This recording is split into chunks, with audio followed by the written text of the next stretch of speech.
আসসালামু আলাইকুম।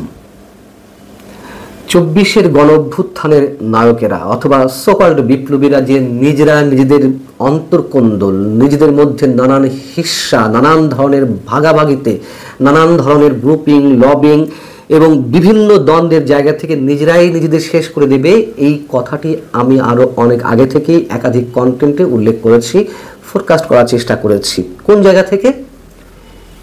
ইতিহাস যে আমাদের শিক্ষা দেয় সেখান থেকেই। তার কারণ বিপ্লবী বলুন, অভ্যুত্থানকারী বলুন বা আদর্শিক রাজনীতি বলুন, এগুলোতে যখন পচন ধরে, এগুলোতে যখন গিভ অ্যান্ড টেকের বিষয় চলে আসে, এগুলোতে যখন লোভের একটা ভয়ঙ্কর জায়গা কেন্দ্রভূত হয়ে পড়ে, তখন এগুলো আর থাকে না।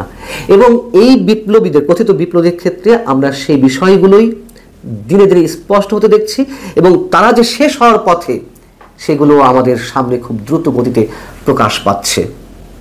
সে বিষয়ে সামান্য কয়েকটা উদাহরণ দেব।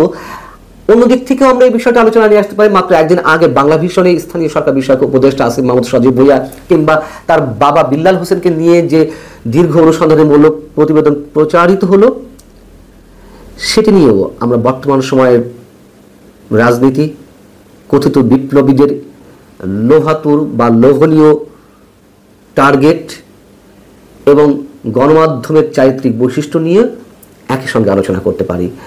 বাংলা বিষয়ে যে দীর্ঘ প্রতিবেদনটি প্রকাশিত হয়েছে, আপনারা জানেন এর মধ্যে তুমুল হইচই ফেলেছে, রাজনৈতিক অঙ্গনেও যথেষ্ট সাড়া ফেলেছে। বিশেষ করে এই প্রতিবেদনটি আসিফ মাহমুদ সজীব ভুঁইয়া এবং তার বাবাকে কেন্দ্র করেই করা।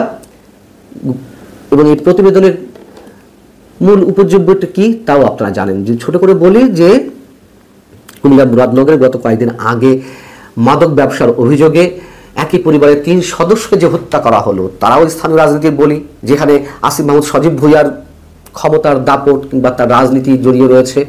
অবশ্যই এর সাথে স্থানীয় বিএনপি রাজনীতি জড়িয়ে রয়েছে। পাশাপাশি আকুবপুর ইয়াকুব আলী ভুঁইয়া উচ্চ বিদ্যালয়ের সহকারী প্রধান শিক্ষিকা শিখা রানীকে আসিফ মাহমুদের বাবার ব্যক্তিগত আক্রোশের শিকার হতে হয়েছে, আক্রোশের শিকার হয়ে তাকে নানান ধরনের নির্যাতনের শিকার হতে হয়েছে এবং স্কুল কক্ষের মধ্যে তাকে বিবস্ত্র করে তার উপরে নিপীড়ন চালানো হয়েছে। এই সব বিষয়গুলো আমরা জানি কেন, কি কারণে। যদি বলেন সত্যতা কতখানি, অবশ্যই স্থানীয় বিএনপির সেখানে একটি রাজনীতি রয়েছে, যেমন সত্য কথা। পাশাপাশি আসিফ মাহমুদ সজীব ভুঁইয়ার যেই ক্ষমতার দাপট এবং তার দাপটের প্রভাবে তার বাবার যেই লোকাল পলিটিক্স বলি কিংবা তার দাম্ভিকতা, সব কিছুরও অবশ্যই একটা সত্যতা রয়েছে। এখন রাজনীতির কথা বলছিলাম, গণমাধ্যমের চরিত্রের কথা বলছিলাম, বা এই যে কথিত বিপ্লবীদের ক্ষমতার যে রাজনীতি সেটির কথা বলছিলাম। এনসিপির নেতারা অভিযোগ তুলেছে, যেহেতু ইশরাক হোসেন মেয়র হতে পারেননি আসিফ মাহমুদ সজীব ভুঁইয়ার কারণে, মানে মেয়রের চেয়ারে বসতে পারেননি, সেই আক্রোশের জায়গা থেকে ইশরাক হোসেন এই রিপোর্টটি করিয়েছেন। কেন? তিনি বাংলা ভিশনের ব্যবস্থাপনা পরিচালকের দায়িত্বে রয়েছেন। আচ্ছা, এনসিপি কেন আসিফ মাহমুদ বিষয়ে বারবার কথা বলে? এর আগেও তারা এই মেয়র পদ নিয়ে, ঢাকা দক্ষিণ সিটি কর্পোরেশনের মেয়র পদ নিয়ে তারা মন্তব্য করেছে ইশরাক হোসেনের বিরুদ্ধে। আসিফ মাহমুদ সজীব ভুঁইয়া তো সরকারি উপদেষ্টা, তার সাথে নাকি এনসিপির কোনো সম্পর্ক নেই।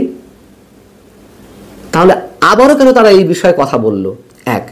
দুই হচ্ছে, আবার আসিফ মাহমুদ সজীব ভুঁইয়া তিনি নিজেও অভিযোগ তুলেছেন তার ফেসবুক স্ট্যাটাসে যে ইশরাক হোসেন তার ব্যক্তিগত আক্রোশ থেকে তার বিরুদ্ধে অপপ্রচারে নেমেছেন তার দখলকৃত প্রতিষ্ঠানে। প্রথম কথা হচ্ছে, এটি মোটেই দখলকৃত প্রতিষ্ঠান নয় ইশরাক হোসেনের। আমরা সবাই জানি বাংলা ভিশনের অন্যতম বড় শেয়ার হোল্ডার ছিলেন ইশরাকের বাবা সাদেক হোসেন খোকা সাহেব।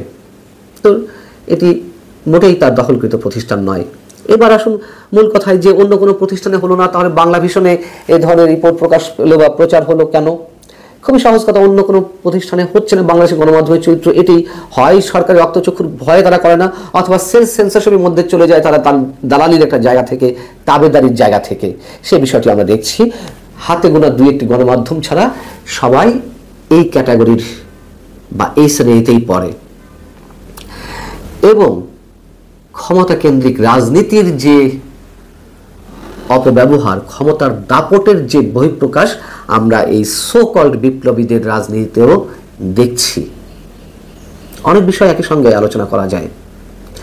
এবং এই যে অসংখ্য অভিযোগ সামাজিক যোগাযোগ মাধ্যমে বা বিভিন্ন সোর্সে আমরা জানতে পারছি, এগুলো নিয়ে তেমন কোনো বক্তব্য বা রিপোর্টিং কোনো গণমাধ্যমে নেই। হাতে গোনা দু একটি গণমাধ্যমের কথা আলাদা, সেটা আমি আগেই বলেছি, এখনো বলছি। অন্যান্য বিষয়ে যদি আমরা দু একটি আলোচনা নিয়ে আসি, সাম্প্রতিক সময়েরই বিষয়গুলো, যেমন মাহফুজ আলম অন্যতম কথিত বিপ্লবী, তার বিরুদ্ধে অস্ট্রেলিয়াতে তার ভাই মাহবুব আলম মাহিরের অ্যাকাউন্টে সন্দেহজনক লেনদেন বা 2 কোটি টাকার চেকের লেনদেন, এরকম নানান ধরনের বিষয় সামাজিক যোগাযোগ মাধ্যমে উঠে এসেছে। সেটিকে চ্যালেঞ্জ করেছেন মাহফুজ আলম, এবং চ্যালেঞ্জ করতে গিয়ে তিনি কি বলেছেন সেটাও আপনারা জানেন। নিজেদের মধ্যকার যেই ক্ষমতার রেষারেষি, দ্বন্দ্ব, ভাগাভাগির এক ধরনের অমীমাংসার জায়গা থেকে তারা একে অন্যের পিছনে লেগে উঠেছে। যেমন মাহফুজ আলম কি বলছেন, তিনি বলছেন যে আজকাল অনেকের লেজ কাটা যাচ্ছে বলে আমার বিরুদ্ধেও লেগেছেন। খেয়াল করুন, নতুন একটি দলের কয়েকজন মহারথী এতে জড়িত। নতুন দল কোনটি? এনসিপি। তার মহারথী কারা? এই যে আসিফ মাহমুদ সজীব ভুইয়া কিংবা নাহিদ ইসলাম অথবা সার্জিস আলম, হাসনাত আবদুল্লাহ কিংবা নাসিরুদ্দিন পাটোয়ারি, এরাই তো।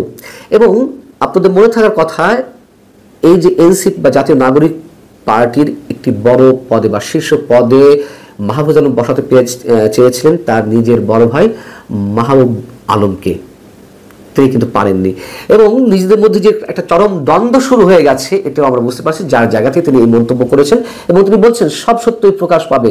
একটা সার্কেলের প্রায় সবাই যখন দুর্নীতিগ্রস্ত, একজন কোনো টাকা ধরছে না বা দুর্নীতি করছে না, এটা কার সহ্য হবে? অর্থাৎ এনসিপির আর যে নেতারা রয়েছেন তারা সবাই দুর্নীতিগ্রস্ত, এবং তারা যে সবাই দুর্নীতিগ্রস্ত এরকম নানান ধরনের অভিযোগ তো আমরা পাচ্ছি, কেউ তো রেহাই পাচ্ছেন না। সার্জিস আলম, হাসান আবদুল্লাহ কিংবা নাহিদ ইসলাম মন্ত্রী থাকা অবস্থায় তার এপিএস এর যে দুর্নীতি, অথবা আর যারা রয়েছেন সবার বিরুদ্ধে তো কম বেশি অভিযোগ উঠছে এনসিপির অন্যান্য পর্যায়ের নেতাদের বিরুদ্ধে।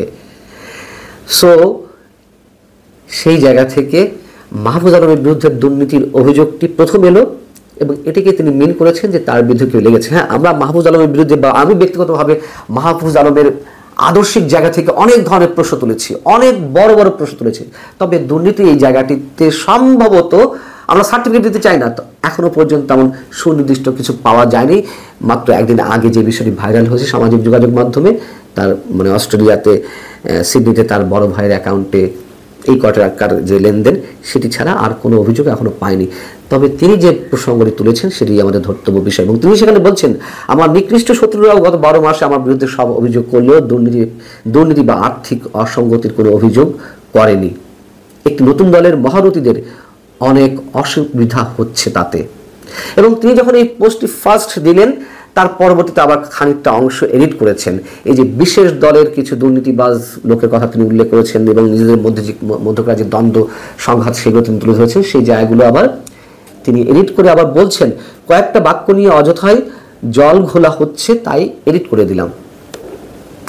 এখন এনসিপি নেতাদের বিরুদ্ধে তদবির বাণিজ্য, মামলা বাণিজ্য, নিয়োগ বাণিজ্য, ঘুষ বাণিজ্য, দুর্নীতি, পদবি নিয়ে দ্বন্দ্ব, মারামারি, সংঘর্ষ, এগুলো তো আমরা গত 11 মাসে ক্লান্ত হয়ে গেছি দেখতে দেখতে। এগুলো তো আর অভিযোগের পর্যায়ে নেই, তাই না? এবং সর্বশেষ পর্যায়ে এনসিপি একজন নেতা রিয়াদ, তিনি যে চাঁদাবাজি করতে গিয়ে আটক হলেন।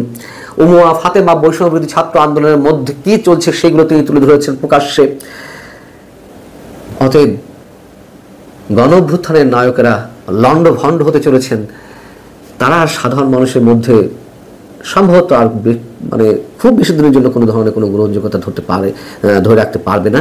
এটি আমাদের ধারণা এবং এটি ইতিহাসের শিক্ষা।